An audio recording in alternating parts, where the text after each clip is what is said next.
Voilà comment je fais mon cérélac pour mon bébé de 1 an. Il est très riche en fibres et en vitamines et je sais exactement qu'est-ce qu'il y a dedans.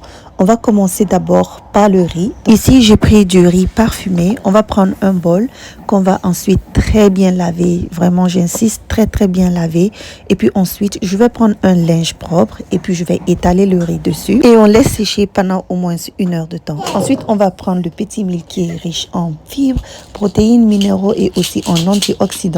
Même procédé, on va très très bien laver et puis ensuite on va étaler. On prend aussi du maïs jaune qui est riche en vitamines, calcium, potassium.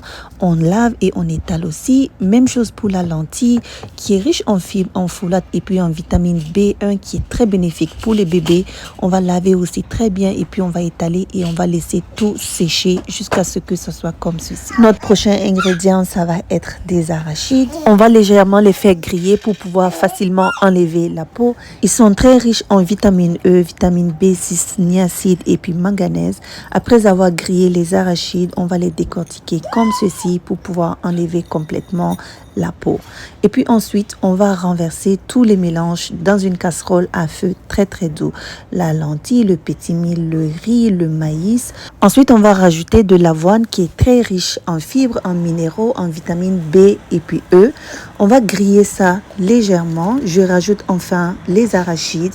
Et puis maintenant, on va mixer tout vraiment très très très très très fin. Et puis là, quand on a fini de mixer, j'ai fait plusieurs batchs et puis je vais tamiser. Moi, j'ai tamisé une seule fois parce que je veux que ça ait une petite consistance quand même granuleuse.